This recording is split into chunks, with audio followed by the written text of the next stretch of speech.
Hello, everyone, and welcome to another WhiskAYE podcast, episode 47. Getting up to the big golden jubilee at 50, or is that 60? Whatever. Getting up to the big 50. Yeah. Clearly, we're well prepared for this one as always. Anniversary medals. Should have been looking at whiskies. But don't you worry. There is a common theme through this card, other than what I'm about to read, and that is that they are all cask strength. So our expertise will increase as the cast goes on. So, as always, we are doing a Dram Team box, and this one is Incredible Indies. Card reads, we boxed up this very special Incredible Indies selection as we were recently lucky enough to get our hands on some long-lost Secret Spirits stock. Originally part of their 2018 release and stashed away at a warehouse in Scotland ever since, all 5 expressions of single cask at cask strength and long ago sold out. As a cherry on the indie cake, the box guest stars a very special bottling from fellow indie Douglas Lang. Enjoy. I'm sure we will. I'm sure we will. I will be smashed at the end of it, but Well, exactly. Yeah, they'll just get progressively better. it's difficult to not enjoy after 4 cask. This last two will be brilliant no matter what. Maybe we should actually discuss the strength in each one as well for once. Yeah. So people can feel his pain. So let's get straight into it, shall we? With one of our favourite distilleries, Glenmoray. So this is Glenmoray 2006, aged 10 years, and this is a Secret Spirits, as all of the first 5 are. And Dram Team agrees with us. The Dram Team love Glenmoray whiskey, sweet, fruity, Speyside creaminess in a glass. But this is a rare off-piste venture for us, as we've barely sampled any Glenmoray that wasn't released by the distillery itself, yet alone at such whopping cask strength. Punch-packing pudding in a glass, this. Yum. So, and the tasting notes is just one thing. There isn't a nose, or a palate, or a finish. It's just tasting notes. I think that will be the theme throughout until at least we get to the last one. So it says, let me just put this down. Glenmoray Spirit is soft and fruity. Most releases use American oak ex-bourbon casks, which lends sweet oak and buttery vanilla over time. Yeah, I would advise that when you go into nose this, you take a cautious approach, because I have just cleared my sinuses. And just immediately forget what I just said about talking about strength. This one is 58.4. In the bottom half of strengths in this box. Yes. Lets everyone know what we're in for. Yeah, okay. I can see why that might clear out your sinuses. That's that kind of like orchard fruit smell, but dialed up to strength. Yeah, it's when the main nosing note would be orchard fruits, but it's at cask strength, so it's not a dense enough smell to actually carry the vapor so much, so you end up getting quite a punch in the nose of this is alcohol. Well, that's like you say, because the oilier ones can handle the smell better, can't they? Because the vapors don't rise as much. But I mean, this one's got legs, but you'd expect it at that strength to have fairly substantial legs, and it does. And it's quite a pale goldy. Yeah, like a fairly typical bourbon cask kind of. Yeah. Cool. I'll let you dive in for a first taste. Okay. See what you get. I mean, we'd expect that again, those orchard fruits, maybe some vanilla, oak, typical kind of bourbon cask flavors. Definitely strong booze, but not like choking. Just very warming on the mouth. Yeah, very warming. Yeah, but a little bit. Not as sweet as they expected.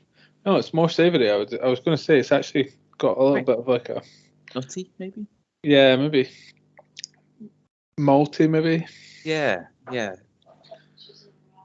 But I think I'm going to go back in. But I'm going to put a strong warming alcohol.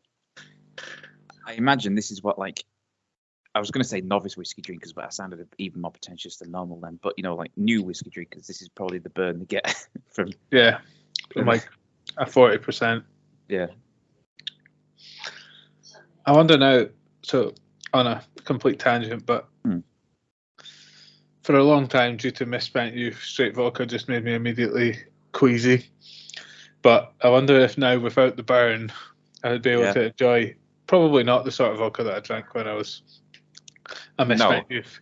But if I could actually enjoy good vodka these days, because I can handle the burn of straight spirits. Probably. I mean, I got that Polish vodka, that Quince vodka. And I think it's only like, I want to say like 28%, something like that. It's not particularly strong. But I mean, that was lovely. Yeah, straight vodka. I got some more apple flavours on the second tasting there. Yeah, as I'm progressing, it's moving into the.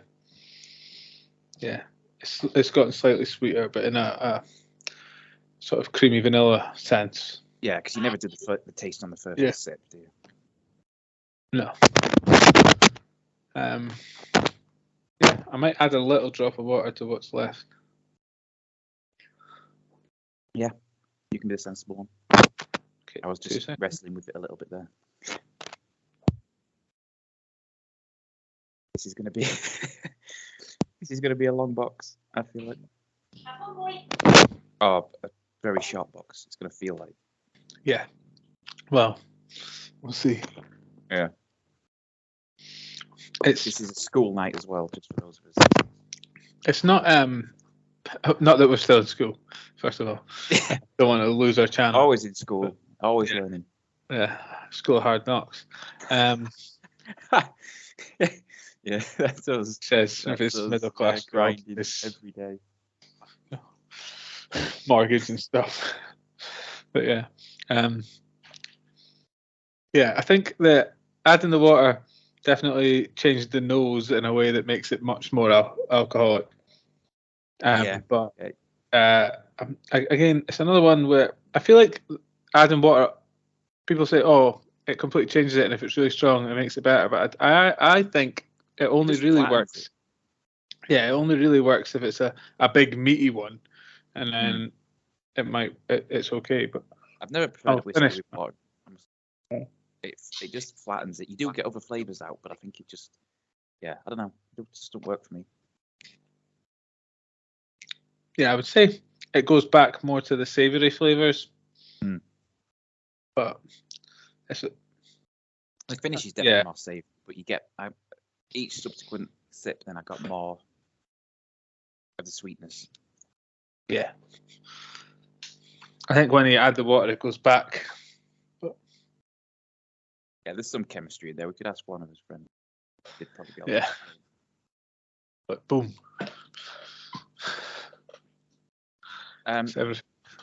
Open up with a score. I'd probably give that like a 3.5. I'm thinking 3.5.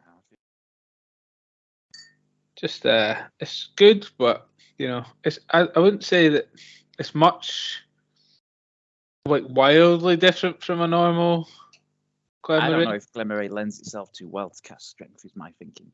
Yeah, because it's so light. Yeah, I don't know. It's certainly not bad, but I kind of feel like that same whiskey diluted down a bit. Yeah. I know I've just said I don't like whiskey with water, but if you dilute it, it's not the same when you. Yeah. When you filter it, be better. It's like my view on peated whiskey. Yeah. Not that I hate what I do, but I just don't think it adds anything to the flavour, and I think maybe the strength didn't add anything here. Yeah. It was still pleasant. Don't get me wrong. I would give it 3.5 if it was bad. But yeah, but it wasn't. We don't think it was. Neither one of us thinks that it really was a standout cask strength. No. Okay, in that case, I guess we move on to what I believe is the strongest of the box. Getting it out quick. Yes, it is. Yep. Get us feeling merry as we go, so that we can. Already feeling it, to be honest. Yeah, get everything high scores. But this is the Glentockers 2008 by Secret Spirits, of course. 11 years old. Yeah. So the card says the first of several single malts here that historically made their way almost entirely into notable blends. Glentockers is a key component of the Black and White brand. It is increasingly prevalent in indie releases in the last decade or so. This ex-bourbon cask expression has quite a bit of bite, but it is very well balanced for an 11-year-old whiskey at such a high bottling strength. So, again, when they say such a high bottling strength, just to keep on track with mentioning it, it is 63.5% by volume. So, one of the strong ones we've had. It's up there. It's approaching the strengths of like what people get absinthe at. So, Yeah, I've seen some absinthes now on 70, but yeah. I'm just going to do, while you're talking this through, I'm just going to do a search on this thing to see if we've ever had anything like 65%. We probably have one or two, but not many. One at 65. What was it? Just out of curiosity. The 65 was single cask Port Dundas 2009, aged 9 years. That's from WhiskAYE number 15. And we scored it 3.5. The 66, amazingly enough, was a Secret Spirits. Interesting. Glenallachie. 9-year-old, and we gave that 4 and a 3.5. I'm just going to see if any higher. 67. I think that was the strongest ever one. So we're not far off the strongest ever one. Was that a Secret Spirits too? Yeah. Strongest ever was 66 and Secret Spirits. Interesting. Anyway, I mean we're going to have a lot more added to our top end here, considering so much whiskey comes out at 40, 41, 43%. When it's been chill filtered and for a brand that is a core range, they have to do this because they don't want random they want to keep. They want it so that if you're a person who has 2 of them every night, you know exactly how drunk you're going to be. I do like how they've kind of gone away from the 40 because, I think they think that the 40 looks cheap. Yeah, so they just go 43. 43 and sometimes 46. Yeah. Yeah, but it's better. More. Still, less. You get more whiskey for your money. More what you're paying for. Less water for your money. Yeah. But Sorry, I've distracted as well off already on number 2. So tasting notes, what we got? Yeah, again, it's just the one tasting note. Probably don't have to say that for each one, but this one just says, on the lighter side of the spectrum, Glentalker's spirit is flowery and tends to mature into sweet, gently spiced and fruity whiskey. There's a little bit of spice in that. I'm trying to do smaller sniffs because it has a little bit more of that sort of clovey. Yeah. Maybe just peppery in general, sort of. It is quite peppery. On the nose. I'm guessing if here I go. Blind.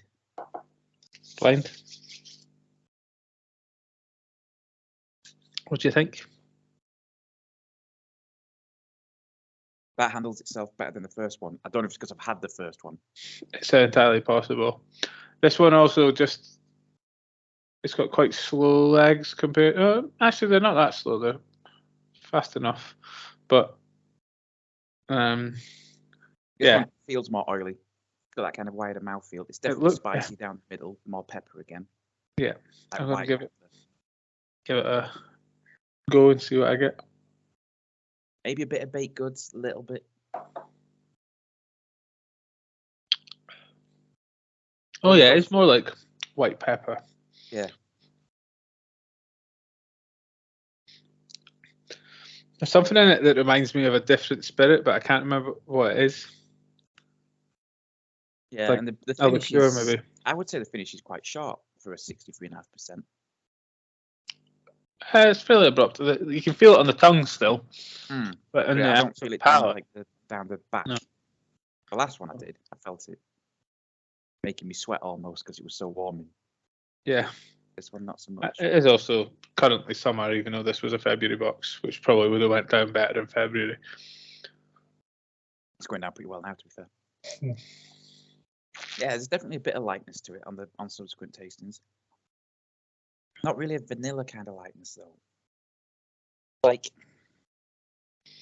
It's possible that at a lower percentage this would be more floral, but I'm really just getting quite a lot of the pepperiness. I'm going for You know, we like to use carnation milk like that, but like diluted.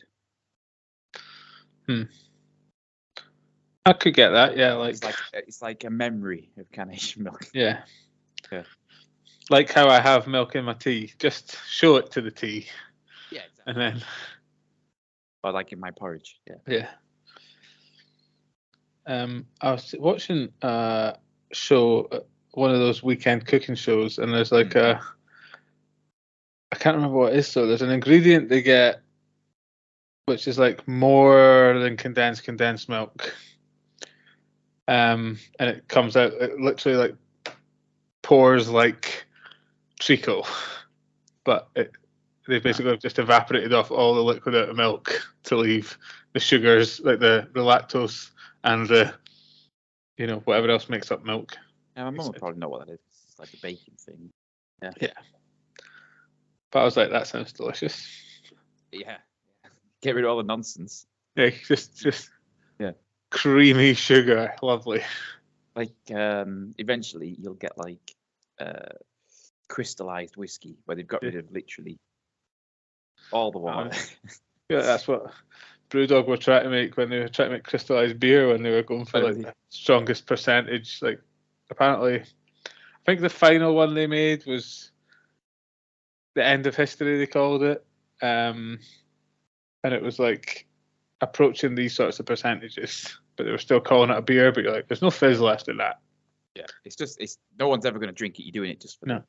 Yeah, you're putting that to put on you're buying it to put it on your shelf. They did one. I'm sure we've talked about this on here before, but they did one where the bottles only came in taxidermy. Yeah, in a squirrel, was it? Yeah, a squirrel or a vole, depending if you got the 500 or the 330ml bottle. Yeah.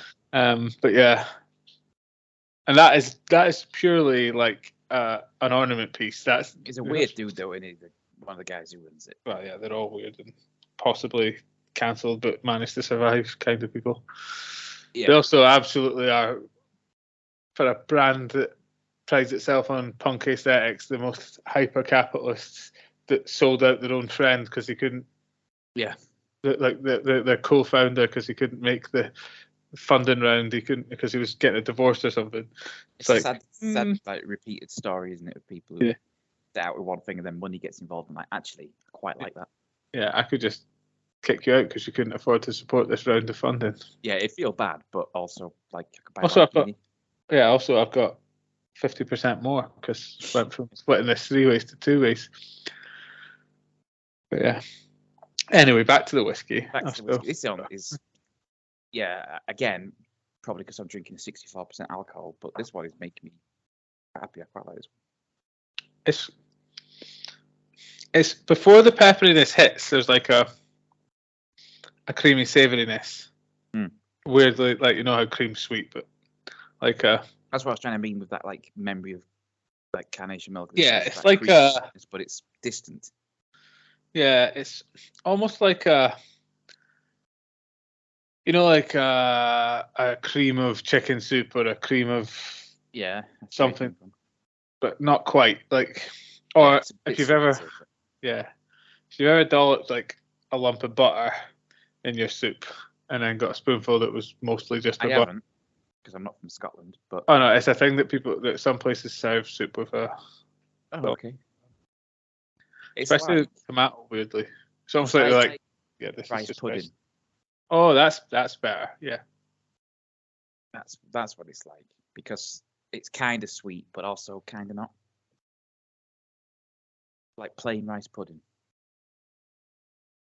I didn't even add any water to it because it was fine. Yeah, we've made a stance now. We don't add water. Yeah, I mean, as we've said, like it might help, but if you're enjoying it, why wait? Why risk ruining it? Yeah, exactly. We don't get a lot, and like it says, these are all sold out. So this is one shot. Did you want to score this one, by the way? I would go more to a 4 with that one, I think. Great minds and all that. I really should. Too high, and now we can only go up. Yeah. Oh well. 4, 4.5, 5. Cool. Yeah, we were 6 by the end. Yeah. I really should move my. Frame. my poster of whiskey colours to sit in front of me when I'm at my desk rather than at the window. Yeah, but I should buy a microphone that actually picks up my voice. So, Well, yeah, we've all got regrets. Pros and cons. Where fair, this might actually obviously be a pair of cons right now. Sorry, what are you saying? It might actually be an improvement.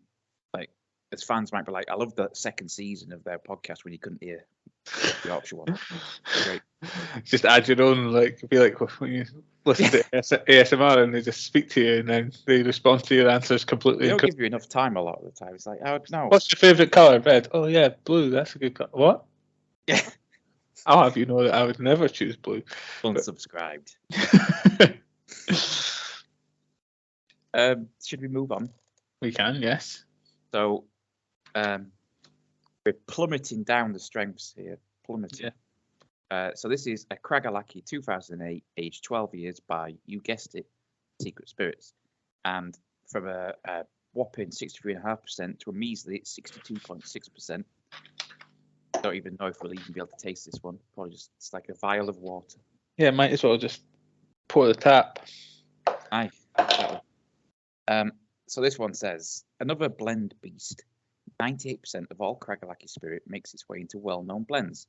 Principally, is it Dewar's? Yeah, I would say so. Yeah, Dewar's white label. We're therefore privileged to get some of the remaining 2% that sees the light of day as single malt. A distinctive style of spirit that arises from a very sulphurous new make.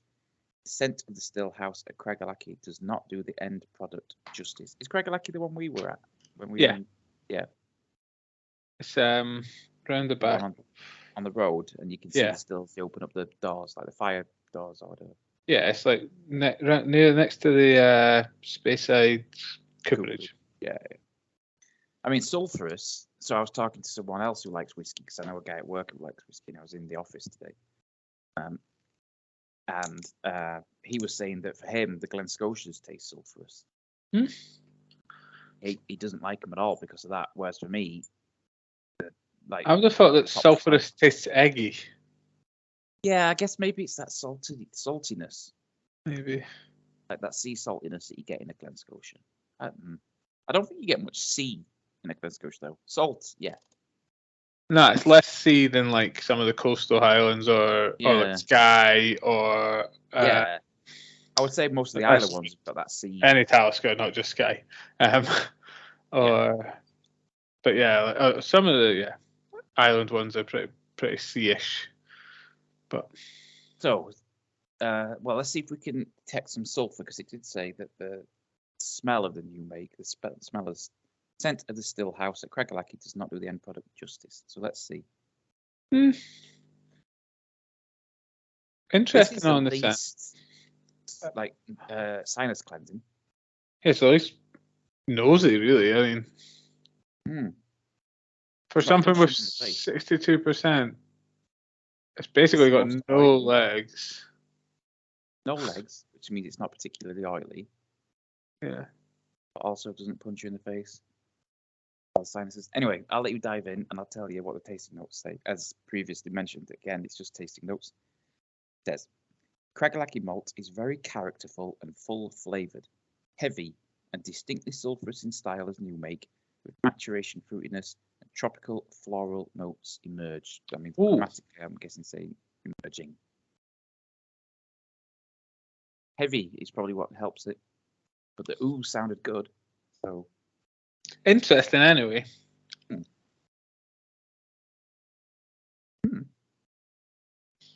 I can see why they say that's sulphurous. See, I get almost Glen Scotia salt of caramel from that. I don't. At the end, I don't. I get a bit leathery, not in a bad way. Not leathery at the end, yes, very much so.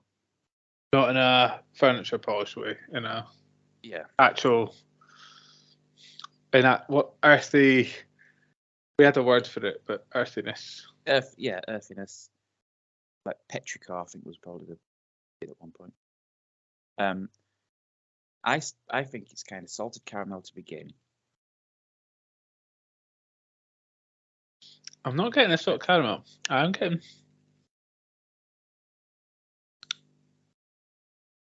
It's hard to.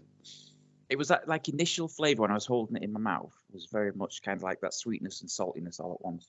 I get like the savoury characteristics of a salted caramel, right? This, which sounds stupid, right? Because what is that? Just salt? But no, I mean like when you add salt to caramel, there's a different umami savouriness in there. Yeah. So I get that part of it. I don't get the sweetness. I get quite a lot of sweetness, to be honest. Like toffee sweetness. It's not coming through. Hold it in your mouth. I'll go again. And also, that's the last time you're ever going to say that to me. Yeah, there's unfortunately quite a lot of innuendo available in tasting. Hold it in your mouth. It's better when you swallow. There's heavy leather over here. Yeah. It's difficult for us innocents. Only a little bit. Maybe I just get that flavour more then, because I do prefer Glen Scotia to you. Yeah. Well, I like Glen Scotia more than you like Glen Scotia, but I also like Glen Scotia more than I like you. Yeah, I figured that you meant both. Yeah. Yeah. Just to be clear. Especially after you've just said that, I can't say that again. Yeah, Robert let me say that again. Yeah, he would. I've just burnt out my taste buds holding that in my mouth for too long. So I'm going to have a drink of water and then go again. I don't know. I just like we're getting into the mouthfeel bit, which we both definitely get too much into. But I think it hits like I'm holding it in my mouth, and I can in my head, all I can imagine is like a diagonal line going from the front of my tongue to the back of my upper palate. Like it doesn't hit my front palate at all. Obviously it does, but in my brain, for some reason, the image I get is it. And there's it's not sweet, but it's I don't know. It's hard to describe. That's what I mean by like it. Actually, just there. It's that initial bit. It's hugely leather earthiness when you swallow. And there's a masking of like a sweetness that like memories of sweetness. It sounds like some kind of. That'd be the title of my autobiography. I was going to say that sounds like some kind of post-punk alternative rock band's name. I was just thinking it'd be like on one of those novels where it's a woman holding a bloke who's like miraculously shirtless. Yeah, obviously. Yeah. Well, I feel like post-punk. Yeah. In fact, you know what annoys me, right? I was looking for a new workout routine because I hurt my back on the current one. And you go on like Muscle and Strength and then you start looking at workout routines. Every single one with a bloke is shirtless. And it's like, do you really go to the gym without a shirt? He's also probably got they're incredibly below 3% body fat. They're incredibly ripped and incredibly fit. Fair play to them. Yeah. But who are you advertising? In that photo shoot, he's still at his leanest that he only stays at for 2 weeks of the year and got a full pump. Yeah. That's how it works. I suppose you're advertising to people who are stupid enough to think that if you follow the routine, that's what you'll look like. Whereas actually, every single one of them when he's in the gym wears a pump shield until he's halfway through his set. And then we're getting into advanced gym bro terminology here. Yeah, but it's true. Like those guys own a baggier hoodie than you've ever owned because they are now self-conscious when they're not that like rippling. I was watching behind the scenes on how they made Predator, the film, and it was on about how like they all competed to have the biggest pump walking on because you got like obviously you got Arnie. Yeah, he's like I've won already. Who was ridiculously ripped. Yeah. You've got Jesse Ventura, who's like ex-Navy SEAL, ex-wrestler. You've got a bunch of them, like all these kind of big dudes. So on like actual alpha, and to use the terminology that they use the TikTok terminology. That some people who I will name because I don't want us getting put in with that algorithm, but to call themselves the G. Yeah. I think those are the Gs. Yeah, exactly. They were the people he wishes he was. Yeah. But it was quite funny because it's like, Cal Weathers was like, oh, yeah, we all went to the gym in the morning, but none of us would go together because we all wanted to deny that we got a pump when we walked on set. So it's like, oh, if you got a pump? You're like, no, this is how God made me. Just like 30-kilo dumbbells hidden everywhere. Yeah, there's a bit with Jesse Ventura, and it's like, oh yeah, I went into the wardrobe department, and they told me that I got 1-inch bigger arms than Arnie. Because he was fully. Then they interview Arnie, and he's like, oh, I'm glad he said that, because that means my joke worked, because I paid the wardrobe department to say that, because then I bet Jesse a bottle of champagne, and we'd do an arm measuring contest, and we did it, and mine are 3 inches bigger. Speaking of, I've lost an inch in arm, and I think it may just be that I have lost weight because they're much more fine now. I think you've got to expect that you lose size when you lose weight, unfortunately. Yeah. Not that I will measure my biceps every week. Tape measure was there, so I thought I'd have a go. Obviously, what else is it for? Yeah. I have no idea on my biceps or anything, to be honest. Is it insecure? Did you want to score this one? Sorry.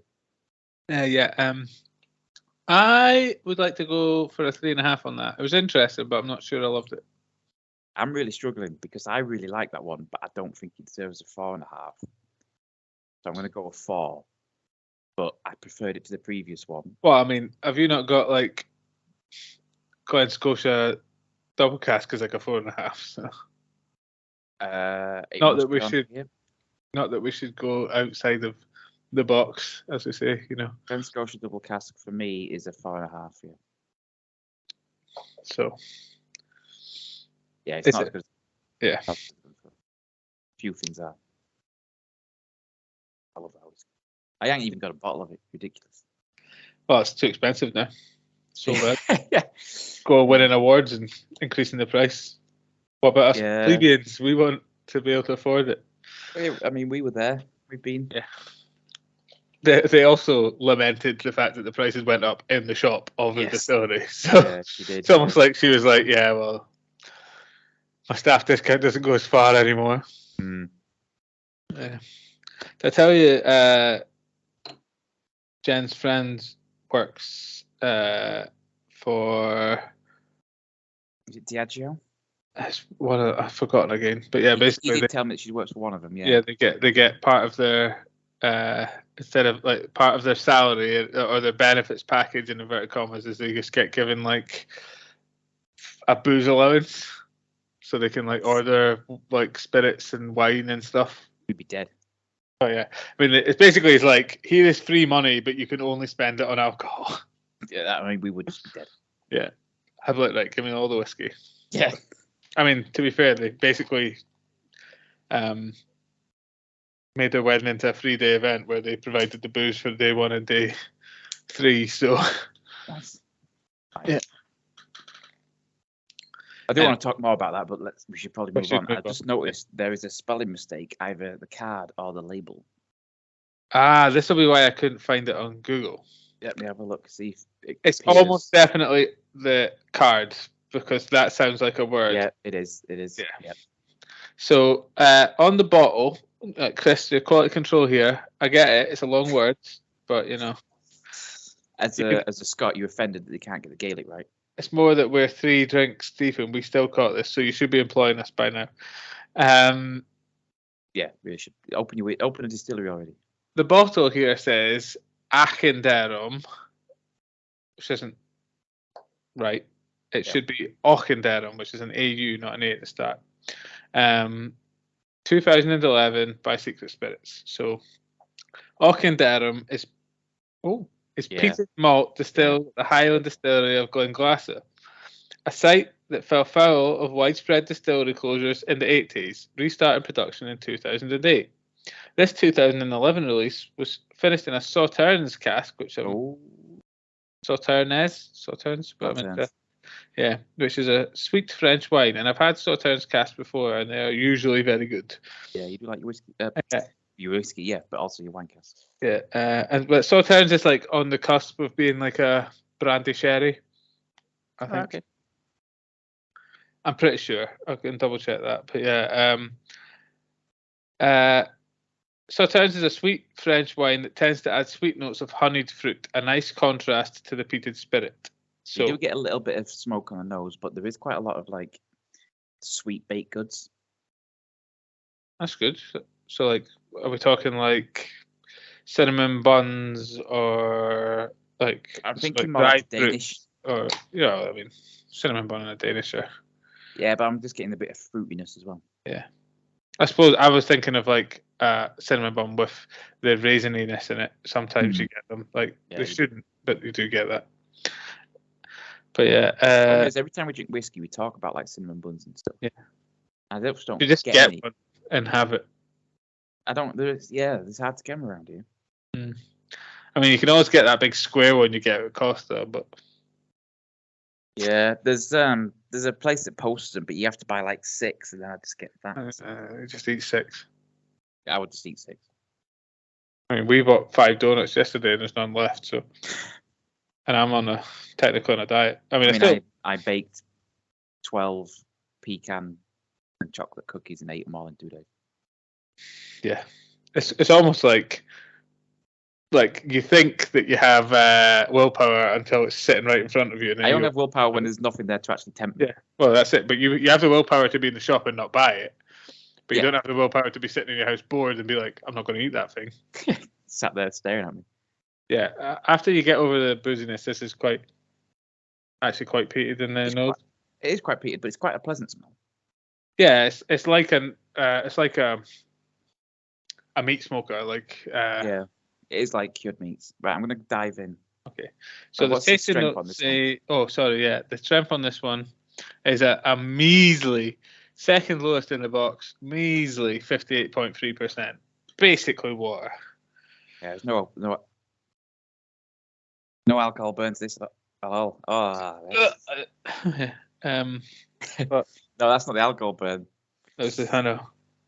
There's quite a lot of peat in that. It's an earthy peat. I'll give it that. It's definitely like a barbecue kind of ashy kind of peat rather than a medicinal. So it's the best kind of peat.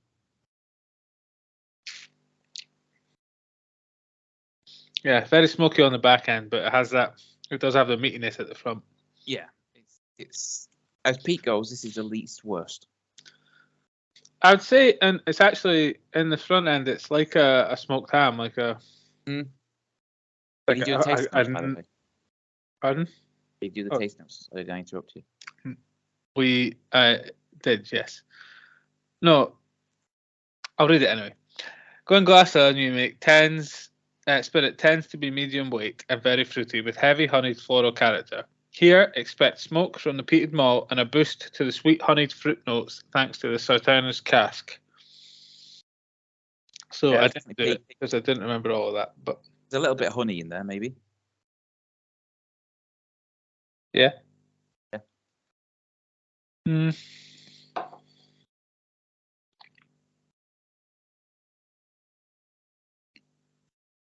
Light honey flavors dominated by a strong earthy peat. It's like it's almost like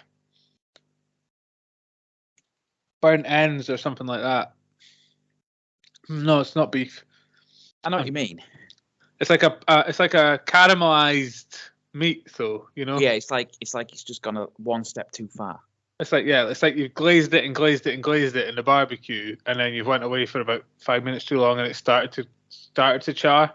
Yeah. But it's also heavily caramelized. Yeah. No, I like that. Like overburnt ends. Yeah. Sort of like.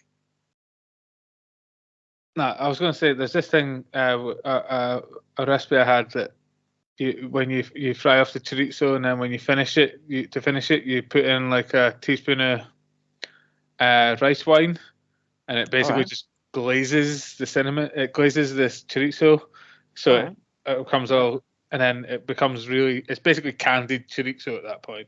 But yeah, could be interesting. Rice wine is basically just.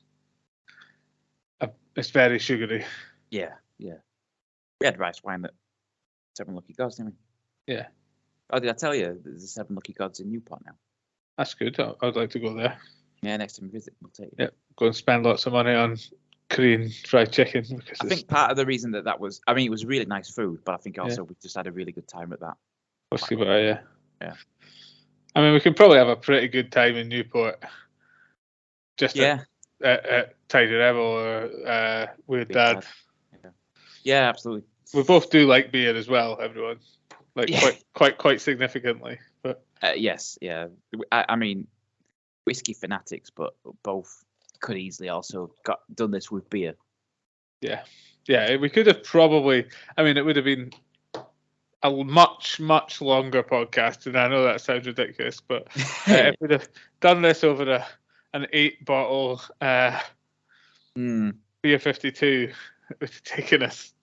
We'd have had the film recorded in multiple goes probably.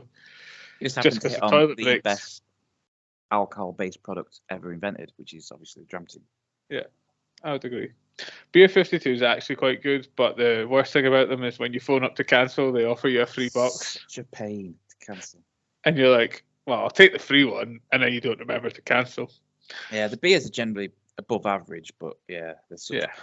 They're like I mean, I'd say there's maybe been like, I mean, me and my partner share, like, we get one, and we have half of each can or bottle each and swap. Yep. And I'd say that we've been doing that. Well, we did it every month since lockdown 2. And then we switched to every other month, which is bi-monthly, which is also the same as fortnightly, basically, but not. I mean, every 2 months. Yeah. And I'd say we've probably had. Yeah. I'd say we've probably had more than 20 boxes, and I've probably had 4 beers that I was like, yeah, rather not have had that. They don't. I find they're above average, but there's very few like, oh, that's a really good one. But there's very few that are also, oh, that's a bad beer. There's also very few beers really that are like, oh. Yeah. I had a good one actually that was called Rolling Papers in the pub the other day. But yeah. Anyway, I should probably finish this whiskey. I had a margarita goes. That was pretty special. I actually had a margarita. What was it? Wasn't it? Was it? I had a tequila. Not goes, not sour, but like in that region. Yeah. This was it. It was at Saison, wasn't it? Tequila Saison at Innocent Gun in Glasgow. That was pretty good. Yeah. Innocent Gun does some good beers. They do, but they also in their actual Innocent Gun branded bars are like the same as the Brewdog bars. They're like tap houses where they have lots of guests. So like you go in and you're like, as much as I like your beer, I'll order all of the guests. Yeah, because I don't get these anywhere else. Yeah, these are all like small, like miniature breweries, like single cask releases and stuff. And you're like, well, I can get mangoes on the run from the shop. I can't get that ever again. Yeah, exactly. I have drink it here or I never drink it in my life. Did you want to sky this one? Have you finished? I've just had my last drink. Actually, as far as a peat one goes, the peat only really hits in that one, and like the very aftertaste. Agreed. Yep. And I would probably be willing to give it also a 3.5. I think. I'll go a 3 on that one. I think that's pretty strong for you, Anna. It is. Yeah. Moderately peated, I would say. I mean, I was talking about this, so I'll segue into the next one from this. But so the next one it's called Smouldering, 2006. But in the card, it gives away that the distillery it's from is Kalila. It's also 8 years old. It is, yes. Same as the last one, which I didn't read out. And we jump it up a little bit in strength back to 59.5. And this reads: the Smouldering release is from Kalila Distillery. For a long part of its history, Kalila, pronounced Kalila, is used almost exclusively in blends. These days, it is one of the more popular choices for independent bottlers looking to bottle some single malt Islay whiskey, which can be very hard to come by in the cask trading market. So it's almost like Lagavulin and Lithrigan Ardbeg are like massive global producers. Yeah, like you want a cask jog on. Yeah, they're like, all right, that'll be much more than you can sell it for. Yeah. Yeah, so I mean, when we were at Islay, which if you've listened to us previous episodes, you'll know we went to Islay and 6 distilleries and had a cracking time. And probably a better time than we expected, to be honest. Yeah, basically my life is downhill from there. Yeah, so I think we enjoyed them there. more than we did, and I don't know if we've discussed this one yet on the podcast. So we did recently. I had a reason to be in Scotland for work, and went to visit my co-host while up there, and we did obviously some whiskey related events. Yeah, we did some Edinburgh located whiskey related events. We did the Scotch Whisky Experience at Edinburgh, which if you ever find yourself in Edinburgh, highly recommend. Yeah, very, very good. Hopefully you get what was our tour guide called? He was the middle-aged gentleman rather than the young gentleman or the woman. He was excellent. Yeah, I think he was ex-military. Yeah, he was. Very, very kind of funny, approachable, nice guy. Really knew his stuff.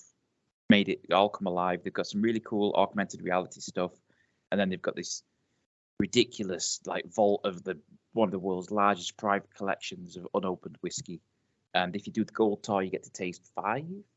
Not of the unopened collection. No, but 5, and it's basically one from each region.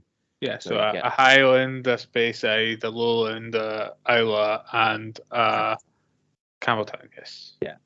And then we also did. I was very graciously invited by said co-host to a whiskey and nibbles tasting at WhiskAYE, which is in the west.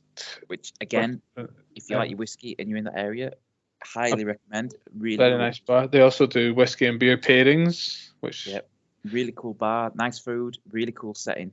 And their whiskies, their whiskey tasting. So the whiskey nibbles that I had is you can just walk in and buy it. You might have to book a table depending on the day. And the whiskey and beer pairings are also you can get a flight. Essentially, you can get a whiskey and beer pairing, or you can get. Yeah, they also do whiskey cocktails, but the whiskey and beer pairing and the flights are, they change monthly. So when we were there, it was Jura. It had just been Kingsbarns. Yes. And it was Jura, yeah. And they had a whiskey and beer pairing with a Jura. There are 2 actually, and they had 2 options for flights of Jura. So we did the Kingsbarns as an opening dram. Yes. And then our flight was, you got to choose, didn't you, between the Jura main range. Yeah. I think it was the 10, 12, 15. Yeah. Or still the premium end of the range, to be fair. Yeah. Or the Jura cask finish. Yeah.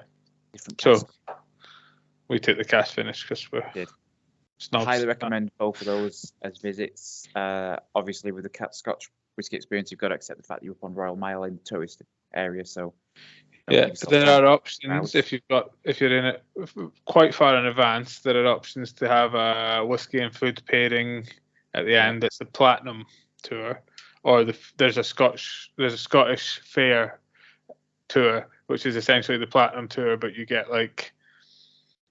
a fully paired and curated and explained thing. It's fairly expensive, but you do get an entire evening dinner out of it. So you get the food. We got lunch there, didn't we? Yeah. And it was good stuff. It was good fun. It's good. It's all local. Well, I say it's all Scottish. Yes. I got the platter, and I think it was venison. I don't know that you can particularly get locally sourced venison in Edinburgh. I mean, I lived there for 10 years of my life, and I didn't see a deer once. So that's because they kill them all for venison. That's true. I mean, I've actually seen deer wild in Glasgow. So yeah. So, but yeah, if you're in Edinburgh and you like whiskey, highly recommend WhiskAYE or Scotch Whisky Experience. Yeah, we did stop by the Johnny Walker building, but we didn't really do anything. We just stopped in the shop, which feels very, very corporate. But I imagine if you actually go upstairs to the cocktail bars or to any of the experiences, they'll be equally good. Give a fair impression of it. There are other whiskey options as well available. Not that we're a BBC podcast, and I have to say that, but in Edinburgh there is a couple other things that I could also recommend. The museum. Oh yeah. Museum of Scotland was very interesting. Greatly enjoyed my time there. Got to see a T-Rex cast of a T-Rex skeleton, which is always incredible to see. And we can also wholeheartedly now recommend the Pot Still in Glasgow. Yes, definitely. If there's a guy propping up the bar, he may Alan. not believe, Alan, he may not believe in evolution, but he will have a lot of interesting things to talk pay for a about. couple of drinks for him. He only gets the £1.51, so it's cheap, but he's a good bloke to talk to. Just know when to leave. Yeah. So back to WhiskAYE, I suppose, which is a smouldering Kalila 2006, 8 years, secret spirits, 59.5%. And the whole reason I went on that escapade was basically to say I think we preferred peated whiskey on Islay than we did at the Scotch Whisky Experience. Because we had a Lagavulin Scotch Whisky Experience. I think we both did not like it. But the Lagavulins we had at Lagavulin, pretty good. Yeah. I wonder if it's like Guinness. And that it's better. Part of me thinks it's that, and part of me thinks it's the fact that we were with his friends. And we had a cracking day. Yeah, it was a great day. We basically had 3 glorious days, and then when we came home, it was like, that's a bit wet. Yeah, I mean, I think we're both feeling a little bit surprised still that they'd all turned up. Yeah. We had 3 beautiful days, like ridiculously good weather, just meeting old friends, talking through nonsense, getting drunk, having beers, having whiskeys. BYOB Indian, and yeah, it was like a glorified takeaway with a table. And they're like, oh yeah, we don't have a license, but we have a BYOB. But it didn't matter because we were with his mates. Exactly. So we're like, me and Rob were like, cool, let's walk round to the shop. And it was fun that me and you, the way we did it, like sat at opposite ends of the tables at tasting. Yeah. And then each one take a couple of them under his wing and be like, oh, what about this? What about? And they all started off with that stupid joke. Oh, it tastes like whiskey. Yeah. And by the end, each one of them was like, oh, I get maybe hazelnut or this. It's like, you see, you've all been converted. Yeah. And Rob was like, it ruined. Yeah, it's like, I'm very sad because I used to be okay with drinking just whiskey and cokes, and now I've tried the whiskey that I had in the whiskey and cokes, and I realise how bad it is.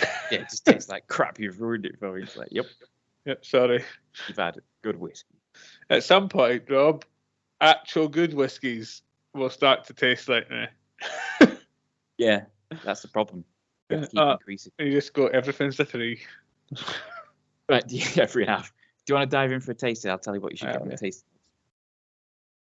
So it says Kalila's distillery character combines fresh pear notes, you like that, grassiness, a hint of juniper, and distinct notes of the seashore, lobster shells, crab creels, and gentle smoke. I will say Kalila is quite coastal. It's more coastal than smoky, for sure. And this one is no exception. I swear when we were at Kalila, they always said pear rather than apple, and I was like, they stole my gimmick. I just remember that Kalila, that it felt like we were all ramping up because I say. I mean, we read everything, but yeah, that was our biggest day. Not actually, it wasn't, but it was. But because we were going to Bunnahabhain after. We need to do code names or whatever. Yeah. But our non-male friend in the group, when they went up and got their drink, because we went to Kalila as soon as we got to Islay, basically. Yeah. Got a cocktail. Mm-hmm. I think I went next and got just a straight whiskey. Then I think it was Andy got a whiskey and a beer, I think. No, I think Andy went last. I think it was Rob got a whiskey and a beer. Then you got a cocktail of whiskey and a beer. And then he was like, Andy's really going to have to go some. Top this. Yeah. It's ramping up slowly. Yeah, it's not particularly peated. It's quite earthy. Like right now, that's all I'm getting. It's heathery. Heathery. In the finish, anyway. Like, have you ever had Williams Brothers do a beer called the Fraoch? Yes. And it's a heather ale. Fraoich. Just OCH, but it's got like a accent, I think.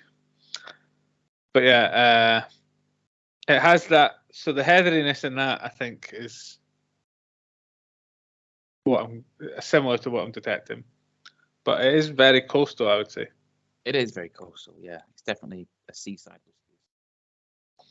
Really, when you think about it, out of all of them, Kalila, although it is right on the seashore, it's not as close as like a Boona or No, Lager or Lafroy. They were all right there. yeah, they're Kalila's like, like up the cliff a bit.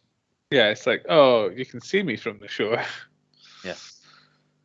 Whereas, like, you come out the back door at Lafrague and you're like, oh, there's like There a is pier the here. Yeah. It's almost like they definitely just loaded boats up and sailed it straight to America from this. Yeah, and then Boona is literally you sit in the visitor centre and you're like 10 feet away. Yeah. Right With there. a view of Judas Paps. Yeah. Yeah, and you had to convince. What do we call her? Scum route. Oh, her. Oh. What do we call her though? To disguise identity. Honestly, I'm pretty sure we probably have actually name checked her before, but All right, we'll just call Lauren. yeah. Um, Sorry, Lauren, if you weren't name checked. Yeah. We've I'm never just thinking said when name she's checked. prime minister No, or whatever, she yeah. probably don't want to be associated with us, you know. We haven't doxed you. There's like at least 5 Laurens in the UK, so.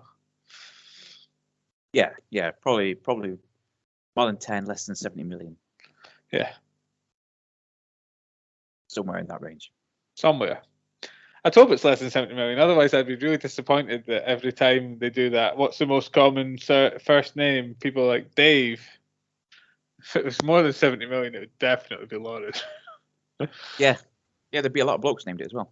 Yeah, I also think that the most common first name is not Dave. It's probably something else. John. It's probably John, because John Smith was the archetypical name, Yeah. wasn't it? Although Well, we're like less John religious or Jack or James or one of those. We're less religious now, so mind you, David is religious. It's just not a. All names are. Josh is religious. Apple is not a religious name. It's not a name. It's if you ask Chris Martin and Gwyneth Paltrow. Yeah, but if you ask Gwyneth Paltrow anything, you don't get a real answer. Yeah, this candle smells like my vagina. So there you go. At that point, you're like, yeah, maybe you shouldn't pick baby names. Maybe you should be in an asylum. Yeah. If you weren't rich, you would be locked up. Did you want us to go this one? I was in the middle of my last sip. Obviously, Right. you're not to know that. We're not on camera terms yet, but No, I have no idea what you look like. Every time we've gone to Scotland, I've just kept my eyes closed. I just wear a hangman's hood. Wow, I wouldn't know. I've got my eyes closed. But yeah, it's a strong statement, though. Yeah, I'm surprised people didn't comment on it. We were walking past, but I just say that I'm part of it. When we're in Edinburgh, I just say I'm, part of the local, and the ghost tours or whatever. Yeah. So, some of that. Seen a ghost. Yeah, be it, I'm a jumper router. That's what they call it. A jumper router. Yeah. Jump out at people. Yeah. So. For the jump scares at IRL. But IRL. yeah, I think for that whiskey, I'm probably also. I feel like I'm just leaning on this score a lot, but I think it's also 3.5. I will go 3.5. It's a very typical Caligula style whiskey, that one. Mm.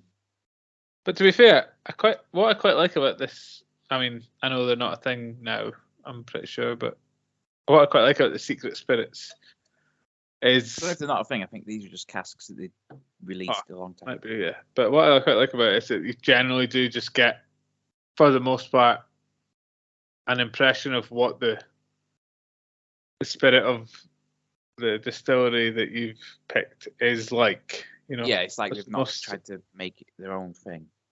Sorry, by the way, that was the most stunted sentence I've ever said in my life. That's all right, because I've been probably cutting out in mid-sentence for like the last. That's true. At least I was like in full flow, but just not saying the words. If you search for Secret Spirits, yeah, first thing you get is depression recovery. Oh.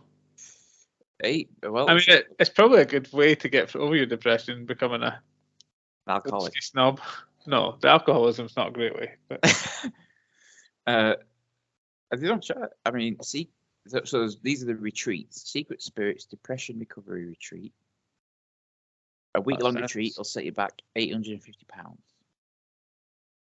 That was like How much will a bottle October of 22, secret, so I think they've closed as well. How much will a bottle of Secret Spirits cost? Get quite a few bottles for £850, I think. I don't know if they don't make them anymore. Fair point. Oh, you know, quickly prices rise when something goes out. Andy bought a bottle of whiskey at an auction. The distillery doesn't exist anymore. A distillery. I was going to say if it's a whiskey that doesn't exist anymore, it just so happens to be wood finish. Belinda Lock. No. Is it American? No, it can't be Belinda Lock because that's open. But there's one, I can't remember. Let me see if I can see it on the picture. He sent me a picture of it. It looked very nice. Typical of Andy to become immediately better than us at this. Balakin, that was it. Apparently he was told about it by someone he worked with. But he started getting into his whiskey ever since I did it. So what you're saying is he's going to join the Dram Team and we're going to have much more difficulty making these podcasts because we've got to coordinate 3 people. Yeah, it closed in 1927.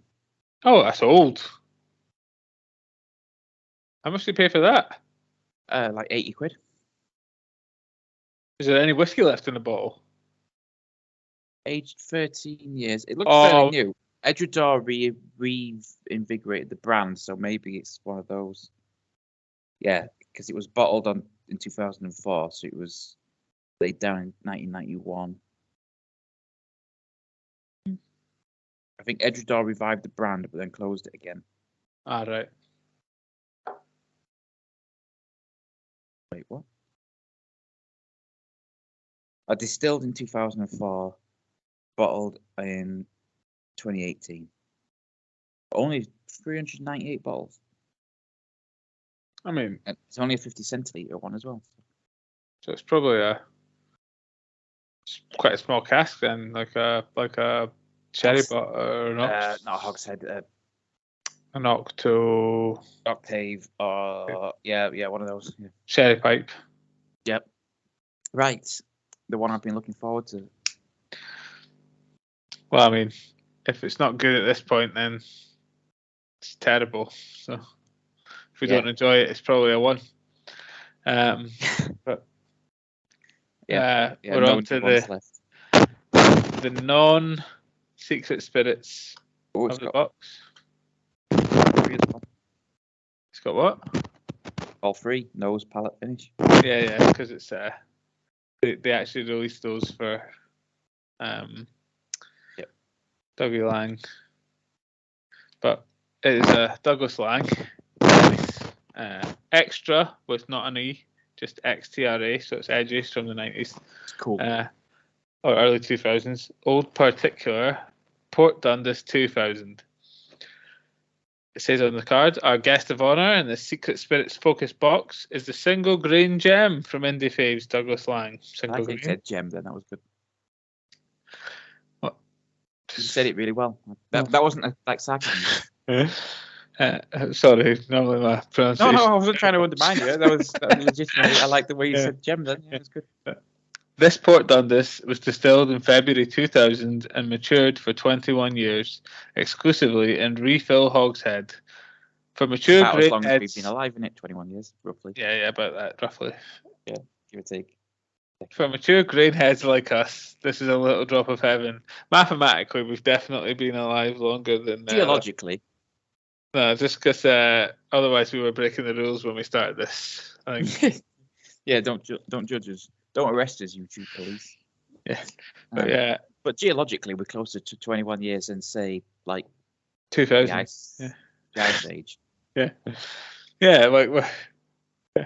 like that makes more sense. If you talk about the formation of like the universe, and then 21 years ago, we were much closer. Basically, just been born. Yeah, exactly. Yeah. So pretty hardcore newborns just drinking 60%. Just straight into cash. Well, you do it when you were born. Yeah. Universe. Yeah. Didn't even have whiskey, coward.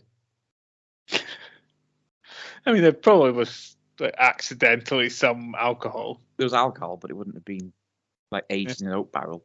No, it would have been shit. It would probably been like onion spirit or something. Yeah, gin. This is what we warned you about when we said we were drinking cast drinks. Yeah. All episode, we're now cursing out the universe for spawning gin. Pretty much, yeah. What are you going to do about it? I'm just going to hold on until you let me drink this whiskey, to be honest. Yeah. Okay, so the nose. Yeah, go.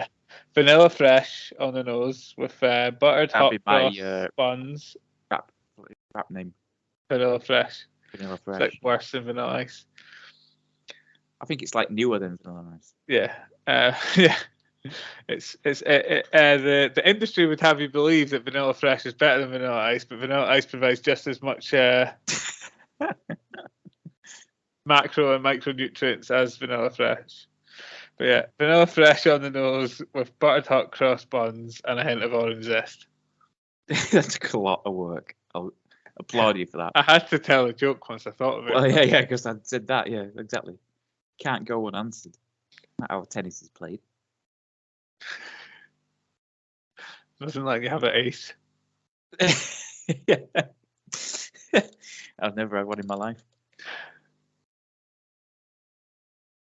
Yeah. Yeah, it's quite vanilla. There's a little bit of spiciness. I say I get citrus on it. I don't know. Yeah, I would have said orange. I would have spice. probably said lemon, but not getting any buttery hot cross buns. Yeah. Anyway, on the palate, it is thick and fulsome with a creamy cereal style and baking spice, and the finish lingers with a spicy zing and a fruit salad tang. Now, I wonder if they mean the sweet fruit salad or no, the tinned fruit salad. That's gorgeous. That is really good. So it doesn't start off like a single grain until you swallow it. Back to the innuendos. It is very cereally, and then you swallow it, and all that single grain goodness comes through, like super strong kind of vanillas, fruit salad, like the tinned. It's just lovely. Yeah, it is. It's like there's like fruity perfume that's coming up through the back of, like, through my sinuses from the back of my throat with this. Yeah. Like guava and raspberries. It's actually close to a Brewdog beer. It's called Mallow Laser Quest, and it's a marshmallow IPA. Marshmallow I could go with. It's definitely got that marshmallowness. Yeah. That's one of Brewdog's seasonal beers that I always try to catch in the actual bar, but it's very hard because they usually get like one keg. Oh, it was on. You missed it. Cheers. Oh, that is so good.